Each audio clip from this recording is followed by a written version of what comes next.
అందరికీ నమస్కారం. వినాయక చవితి శుభాకాంక్షలు. ఈ తెలుగులో కూడా మిస్టేక్స్ వెతకకండి అమ్మా, ఓకేనా? ఇంకోటి ఏంటి అంటే, వినాయక చవితి సెలబ్రేట్ చేసుకున్నప్పుడు మనం నిమజ్జనం చేయడానికి వెళ్తున్నప్పుడు అక్కడ వైర్లు అవన్నీ ఉంటాయి, కరెంట్ ఉంటుంది దాంట్లో. కొంచెం జాగ్రత్తగా చేసుకోండి. నేను చెప్పకపోయినా మీరు చేసుకునేంత ధైర్యం మీకు ఉందని చెప్పి మీ ఫీలింగ్ కదా. ఏదో మేడమో సారో ఫోన్లు ఉంటాయి, ఫోన్లు పర్చేస్ చేసినప్పుడు డైలీ ఛార్జ్ పెడితే అది పనిచేస్తుంది. నేను మీ అందరికీ ఛార్జర్ అనుకోండి, ఈ రోజుకి ఒక్కటికే. అర్థమైందా?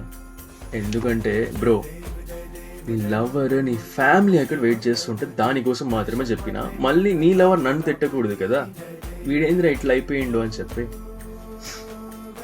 నీ లవర్కి బ్రదర్ అనుకో, ఏం చేద్దాం ఇంకా. బాయ్, జాగ్రత్త.